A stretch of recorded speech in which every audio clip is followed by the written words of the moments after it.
The alien girl had been priced lower than a broken tractor part, and nobody in the room thought that was the tragedy. The auction hall sat at the edge of Frontier Station 12, a forgotten outpost where old machines, damaged cargo, and unwanted lives often ended up together. The overhead lights flickered with a tired yellow glow. Dust drifted through stale recycled air. Most of the buyers had already left. Those who remained were interested in surplus equipment, salvage rights, and cheap transportation contracts. Nobody had come for the final item on the list. The auctioneer looked exhausted. He loosened the collar of his faded shirt and tapped the display screen beside him. "Last item," he announced. His voice echoed across rows of mostly empty seats. Female alien. Basic documentation included. No active warrants. No remaining sponsorship. Opening bid, $3. A side door slid open. Sarah Lyne stepped onto the platform. She moved carefully, almost silently. Her blue-violet skin reflected the weak station lighting. Long silver-white hair fell across her shoulders. Golden eyes remained lowered toward the floor.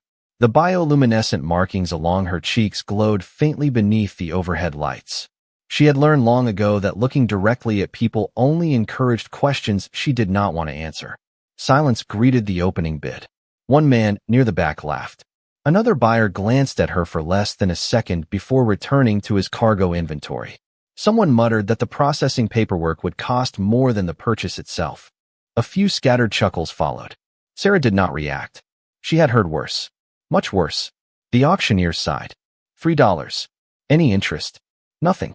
The station's ventilation system rattled somewhere overhead. Outside the hall, a cargo loader rolled past with a metallic groan. The entire room seemed impatient for the day to end. Sarah stared at the floor and counted her breaths. 1, 2, 3. She had developed the habit years ago. It helped when disappointment became predictable. The auctioneer tried again. $3. Still nothing. Then a chair scraped against the floor. The sound drew several eyes toward the middle of the room. Michael Bennett slowly stood. He wore a worn brown work jacket with traces of soil and machine grease along one sleeve. A folded parts list protruded from his pocket. He had spent most of the afternoon searching for replacement components for irrigation equipment back on his farm. Buying a person had never been part of the plan. Yet he could not stop looking at the young alien woman standing alone beneath the spotlight. Not because she looked different, because everyone else seemed determined not to see her at all. The auctioneer blinked. "You have a bid?" Michael reached into his pocket and removed 3 wrinkled dollar bills. $3. Laughter immediately spread through the room. One trader shook his head. Another leaned back in his chair and smirked. "You overpaid." More laughter followed. Michael ignored them. The auctioneer, however, looked relieved. $3 going once. For the first time, Sarah raised her head. Confusion flickered across her face. Not hope. She had stopped expecting hope years ago. Confusion. Because someone had actually stopped walking away. $3 going twice. The room had already lost interest. Buyers checked schedules. Traders gathered belongings. The auction was effectively over. Yet for Sarah, everything felt strangely suspended. The auctioneer struck the confirmation panel. A sharp electronic tone echoed through the hall. Sold. And somewhere deep inside a life built entirely on rejection, a single impossible question quietly appeared. Why would anyone choose her? The administrative office sat 2 corridors away from the auction hall. A narrow room, metal walls, fluorescent lights that buzzed overhead like tired insects. The clerk behind the counter looked as though he had processed too many forms and cared about none of them. To him, the transaction was no different than transferring ownership of a damaged cargo container. $3 exchanged hands. Digital signatures were recorded. Another file disappeared into the station archives. Michael Bennett signed the final document and slid the tablet back across the desk. "That should do it," the clerk muttered. He barely glanced at Sarah standing near the doorway. "Transfer complete." Sarah lowered her eyes. The word should have felt familiar. Transfer complete. New owner. New destination. New rules. The pattern never changed. Yet something already felt different. Michael thanked the clerk, gathered his paperwork, and headed toward the exit. Sarah immediately followed 3 steps behind him. Habit. Training. Experience. The distance had always been safest. They entered the station concourse where cargo crews moved equipment between docking bays and transport shuttles. Voices echoed beneath the high ceiling. The scent of fuel and machine oil lingered in the air. Michael walked toward the freight elevators. After several seconds, he noticed Sarah trailing behind. He slowed. "You do not have to walk back there." Sarah stopped. Confusion flickered across her face. "Sir." Michael pointed beside him. "You can walk next to me." The statement sounded so casual that for a moment she wondered if she had misunderstood. Most owners preferred distance. Distance reinforced control. Distance reminded people where they belonged. Slowly, cautiously, she moved forward until they stood side by side. Michael nodded once and continued walking. Nothing more. No lecture. No condition. Just acceptance. The freight elevator carried them down to docking ring 6. Through the transparent wall of the elevator shaft, station lights stretched across the darkness beyond. Cargo ships drifted between docking arms. Navigation beacons blinked like distant stars. When the doors opened, Michael led her toward an aging transport vehicle parked near the outer bay. The machine looked functional rather than impressive. Scratches covered the paint. One side panel had clearly been repaired more than once. Sarah recognized the type immediately. Working vehicle. Honest vehicle. Michael unlocked the doors. Sarah instinctively headed toward the rear cargo compartment. "Not there," Michael said. She froze. "Sir." He opened the front passenger door. "You ride here." Sarah stared at the empty seat. Clean. Comfortable. Positioned beside the driver. Not behind him. Not separated by a cargo wall. Beside him. The realization made her strangely nervous. "I can sit in the back." Michael frowned.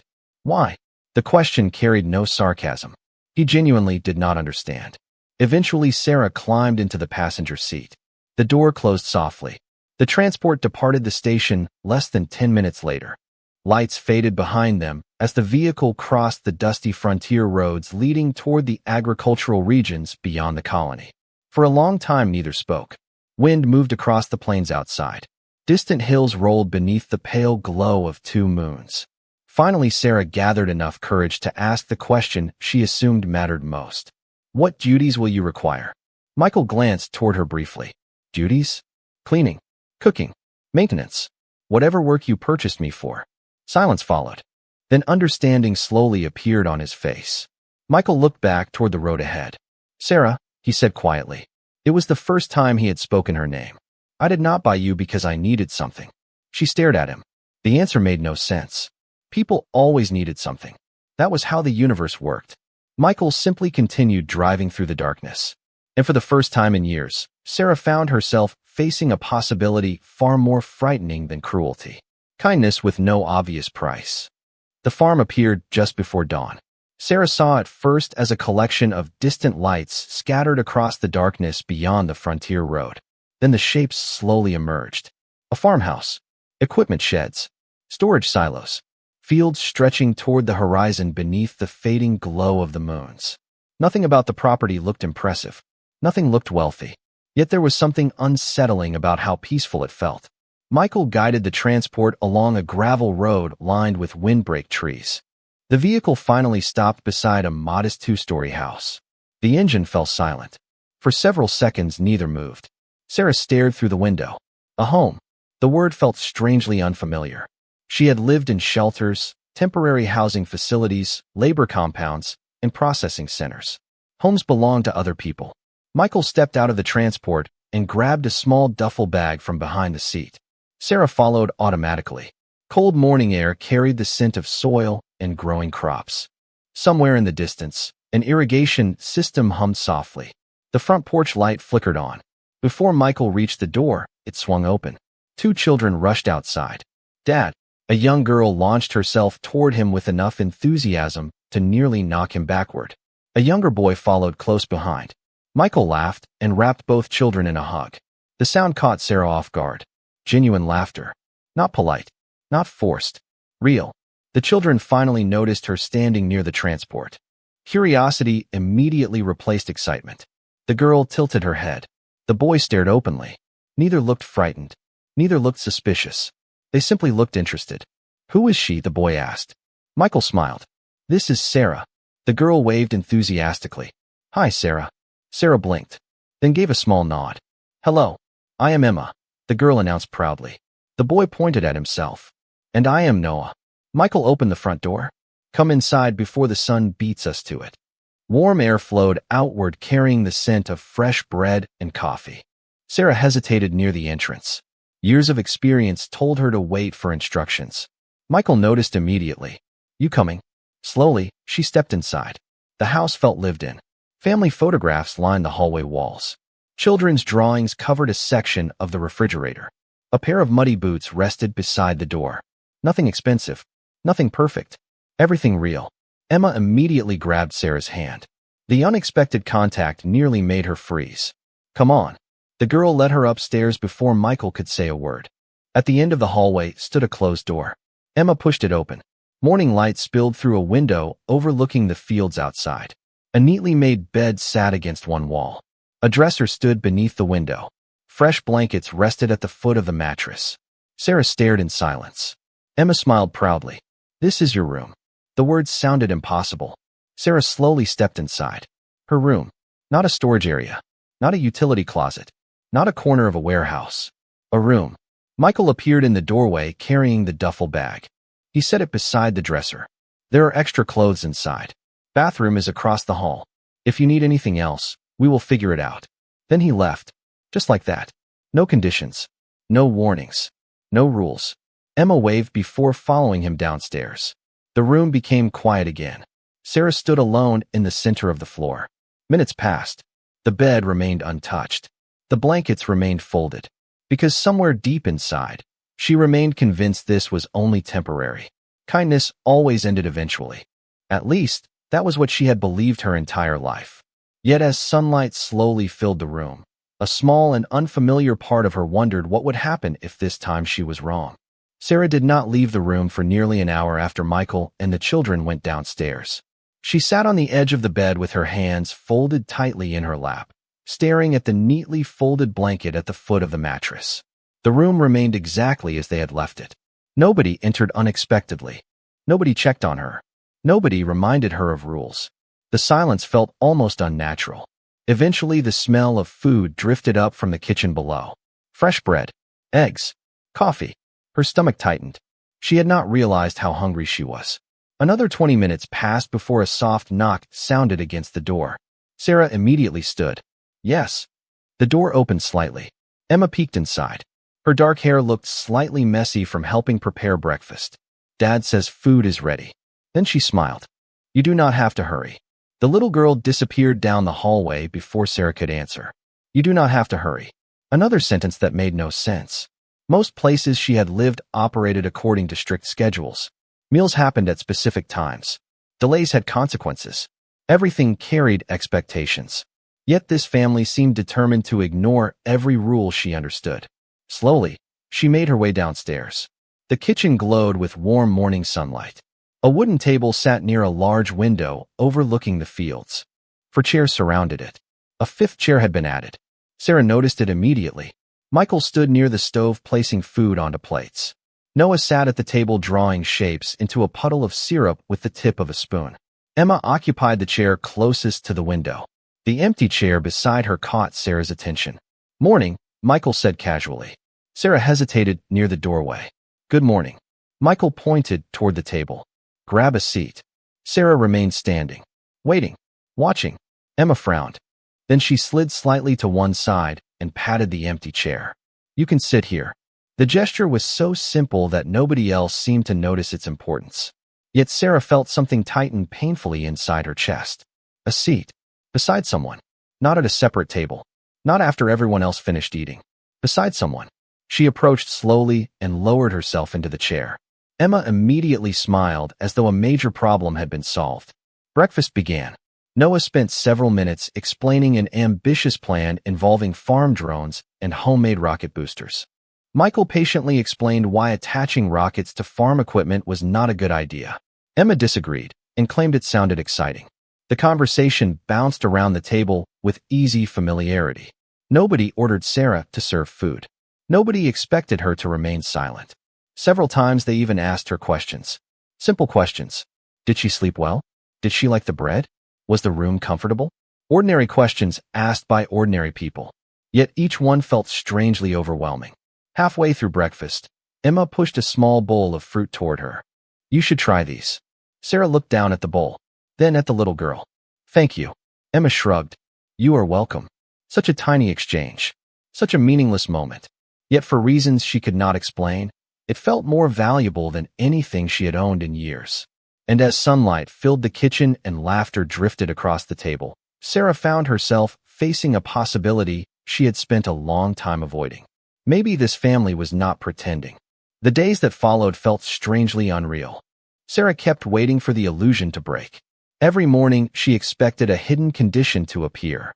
Every evening, she expected some forgotten debt to be collected. Yet life on the Bennett farm continued with quiet consistency. Michael worked the fields. Noah invented problems that did not exist. Emma asked questions faster than anyone could answer them. And somehow, little by little, Sarah found herself becoming part of their routine. One afternoon, she discovered Michael repairing an irrigation controller near the western fields. The machine's outer panel lay open, exposing a maze of wiring and diagnostic lights. Warm sunlight reflected from the metal housing while a gentle breeze carried the scent of fresh soil across the farm. Sarah stopped a few feet away. Do you need assistance? Michael glanced up from the controller. You do not have to help. The answer surprised her. Most people would have immediately accepted free labor. I know, she replied. I still want to. For a moment, Michael studied her expression. Then he handed her a diagnostic scanner. Check the output readings. The task was simple. Then another followed. And another after that. By the end of the afternoon, they had repaired 3 separate systems together. Nobody ordered her to stay. Nobody demanded perfection. The work simply felt satisfying. For the first time in years, contributing to something did not feel like survival. It felt meaningful. Over the next several weeks, Sarah gradually learned every corner of the farm. She learned how the irrigation systems operated. She learned which harvesters required constant maintenance. She learned that Noah could never resist pushing a machine beyond its intended limits. She learned that Emma collected small rocks because she believed every interesting stone deserved a home. Most importantly, she learned that Michael meant exactly what he said. His kindness never arrived with hidden expectations. Then one afternoon, everything changed because of a mistake. Sarah was recalibrating a nutrient distribution unit when she entered the wrong value into the control system. A pressure regulator failed. Warning lights flashed. Several irrigation lines shut down automatically. The damage was limited, reparable. But the moment she realized what had happened, every old fear returned. Her stomach tightened. Her hands shook. Years of experience told her exactly what came next. Anger, punishment, disappointment. Michael arrived minutes later carrying a toolbox. He examined the system logs, checked the regulator, studied the damage. Sarah stood perfectly still waiting for the inevitable. Finally, she lowered her eyes. I am sorry. Silence followed. The wind moved gently through the fields around them. Somewhere in the distance, a harvester engine rumbled across the farmland. Michael set down the toolbox. Did you get hurt? Sarah blinked. What? Did you get hurt? She stared at him. The question made no sense. The equipment was damaged. The repairs would cost money. The harvest schedule would be delayed. Yet the first thing he cared about was her. For several seconds she could not answer. Because somewhere deep inside, a wall she had spent years building had just developed its first crack. And for the first time, she was not sure she wanted to repair it. The repair itself was simple. The feeling it left behind was not. By sunset, the damaged regulator was functioning normally again. Water flowed through the irrigation network. Diagnostic lights returned to green. The farm continued operating exactly as it had before. For Michael, the problem was solved. For Sarah, it had only begun. She spent the rest of the afternoon replaying the conversation in her mind. Did you get hurt? Such a small question. For words. Yet they refused to leave her alone. Every place she had lived before operated according to value. Productivity created value. Mistakes reduced it. People were measured by usefulness. When something broke, the first concern was always cost. Yet Michael had looked past the damaged equipment entirely. He had looked at her. That difference felt impossible to understand. The evening brought a gentle rainstorm. Drops tapped softly against the farmhouse windows while distant thunder rolled across the frontier plains. Inside, warm yellow light filled the living room. Noah sat cross-legged on the floor attempting to assemble a small robotic rover from spare machine parts. Emma worked on a drawing that already covered half the kitchen table. Michael reviewed farm reports while drinking coffee that had long since gone cold. The scene felt peaceful, ordinary, safe. Sarah sat near the window holding a book she had not turned a page in for nearly 20 minutes. She was watching the family instead, watching how Noah constantly asked questions, watching how Emma narrated her own artwork as if everyone needed updates, watching how Michael listened patiently even after exhausting workdays. None of it seemed remarkable to them. That made it remarkable to her. A sudden flash of lightning illuminated the room. The lights flickered briefly before stabilizing. Emma immediately moved closer to Michael. Noah glanced toward the storm. Michael smiled without looking up from his paperwork. Everything is fine. The children relaxed instantly. Trust. Sarah recognized it now. Not because someone demanded it, because someone earned it. That realization lingered long after the storm moved farther into the distance. Later that evening, after Noah and Emma had gone upstairs, Sarah remained in the kitchen helping clean dishes. The work was simple, comfortable. Michael dried a plate and placed it into a cabinet. For several moments, only the sound of rain filled the silence. Finally, Sarah spoke. Why? Michael looked over. Why what? She hesitated, then continued. Why are you like this? The question surprised him enough to make him laugh softly. That clears everything up. Sarah almost smiled despite herself. Why help me? Michael leaned against the counter for a moment. He thought carefully before answering. Because somebody should have. The simplicity of the response felt almost unfair. Sarah waited for more. An explanation. A hidden reason. Something. None came. Michael simply returned to putting away dishes. You keep looking for conditions, he said quietly. She froze. The observation landed too close to the truth. Maybe. Michael nodded. Not everything comes with strings attached. The words settled gently into the silence between them. Outside, the rain continued falling across the dark fields. Inside, warm light reflected from kitchen windows. For years, Sarah had protected herself by expecting the worst from people. That belief had kept her alive. It had also kept her alone, standing there beside the sink, listening to the quiet sounds of a home she never expected to have. She realized something frightening. A part of her was beginning to believe him, and that part was no longer afraid of hope. The first time Sarah laughed, nobody treated it like an important event.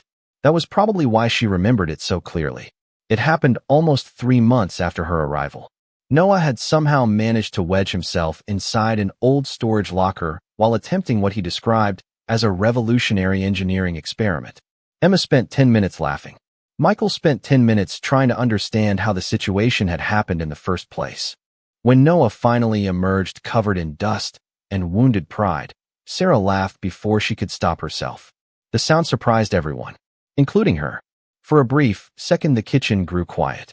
Then Michael smiled and returned to repairing a broken kitchen drawer as though nothing unusual had happened. Emma laughed even harder. Noah declared that history would prove him correct. Life moved on. Yet something inside Sarah shifted that day.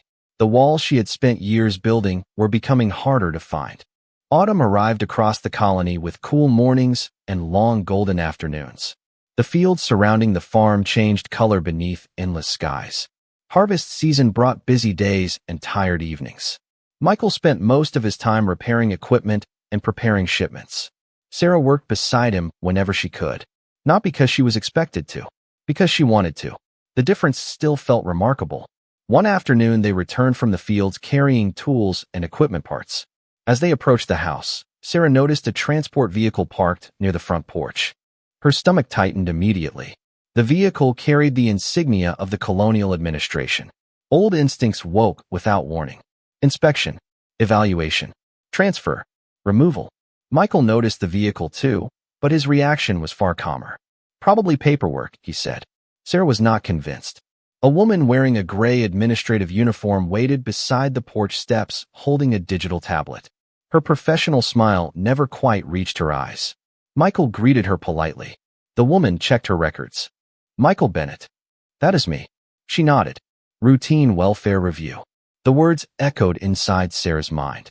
Welfare reviews had never brought good news in her past. Somebody always decided where she belonged. Somebody always measured her value. The inspection lasted nearly an hour. The administrator reviewed documents, examined living conditions, asked questions about education, employment, and residency. Michael answered honestly. Emma and Noah treated the entire process like an inconvenience interrupting their afternoon. Sarah remained quiet, waiting, watching. Eventually, the administrator turned toward her. "Miss Line." Sarah straightened immediately. "Yes. Do you feel safe here?" The question struck her harder than she expected. Safe. Nobody had ever asked her that before. Not at processing centers. Not at shelters. Not during transfers. She looked toward Michael. Then Emma. Then Noah. 3 people watched her with concern rather than expectation. "Yes," she said softly. The administrator nodded and entered a note into her tablet. More questions followed. Then came the final one. The woman looked up. "And how would you describe your relationship to this household?" Silence settled across the room. Outside, wind moved through the fields. Inside, every answer Sarah once knew suddenly felt wrong. And somewhere deep within her heart, a truth she had been afraid to name finally began asking to be heard. The question hung in the room like a fragile piece of glass. Nobody moved. Nobody rushed to fill the silence. Afternoon sunlight streamed through the kitchen windows, painting long golden rectangles across the floor. Outside, the field swayed gently beneath an autumn breeze. Inside, 4 people waited. The administrator held her tablet. Michael stood quietly beside the kitchen counter. Emma and Noah sat at the table watching Sarah with expressions that mixed curiosity and concern. Sarah looked down at her hands. For years, she had known exactly how to answer questions about belonging. Property, laborer, dependent, temporary resident. The labels changed. The meaning never did. She had always been something that existed around other people rather than with them. Yet none of those words fit anymore. Not here. Not now. Her eyes drifted around the room. The refrigerator covered with drawings. The worn coffee mug Michael used every morning. The small scratch on the table where Noah had dropped a tool last summer. The chair beside Emma's. Her chair. The realization arrived quietly. It had been arriving for months. She simply had not been brave enough to say it aloud. The administrator waited patiently. Finally, Sarah lifted her head. Her voice was soft, but it never wavered. "They are my family." Silence followed. Real silence. The kind that appears when everyone present understands the importance of a moment before anyone says a word. Emma smiled first. A huge smile. The kind only children can produce. Noah immediately nodded as though the answer should have been obvious all along. Michael looked away for a second and cleared his throat. The administrator's professional expression softened. She entered a final note into the tablet and offered a small smile of her own. "Thank you, Miss Line." The inspection ended shortly afterward. Forms were completed. Documents were verified. The transport vehicle eventually disappeared down the farm road beneath the fading afternoon sun. Life should have returned to normal. Yet the house felt different. Not because anything had changed, because something had finally been acknowledged. That evening, the family gathered around the dinner table. No celebration had been planned. No special occasion announced. Yet the atmosphere felt lighter somehow. Noah spent most of dinner describing a mechanical project that violated several basic laws of engineering. Emma argued with him while simultaneously trying to finish her dessert. Michael listened with the patience of a man who had survived years of similar conversations. Sarah sat among them, smiling more than she realized. Halfway through the meal, Emma suddenly looked up. "We still need to pick your birthday." Sarah blinked. "My birthday?" Emma nodded firmly. "You said you do not know when it is. That means we get to choose." Noah immediately offered several terrible suggestions. Michael laughed. The conversation quickly transformed into a debate about seasons, cakes, decorations, and whether birthdays should include presents large enough to require heavy machinery. Sarah listened quietly while warmth spread through her chest. Nobody was discussing obligations. Nobody was discussing ownership. They were discussing celebrations. Her celebrations.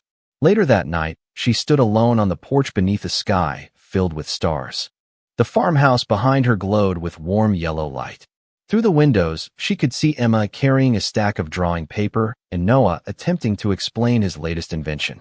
Michael was cleaning dishes while pretending not to hear half the conversation. Ordinary people. Ordinary moments. The sort of life she once believed belonged to someone else. The front door opened softly behind her. Michael stepped onto the porch carrying 2 cups of tea. He handed one to her without a word. Together they watched the stars for a while. Finally Sarah spoke. "Thank you." Michael smiled gently. "For what?" Sarah looked back toward the warm light spilling from the house. Then she smiled too. And for the first time in a very long time, the answer felt simple. For giving me a place to belong. Spring returned to the frontier world almost exactly 1 year after the day Michael Bennett walked into a nearly empty auction hall. The fields surrounding the farm stretched across the horizon in endless shades of green. Irrigation systems hummed softly beneath clear blue skies. New crops pushed through rich soil. Life continued the way it always had. Quietly, patiently, one season after another.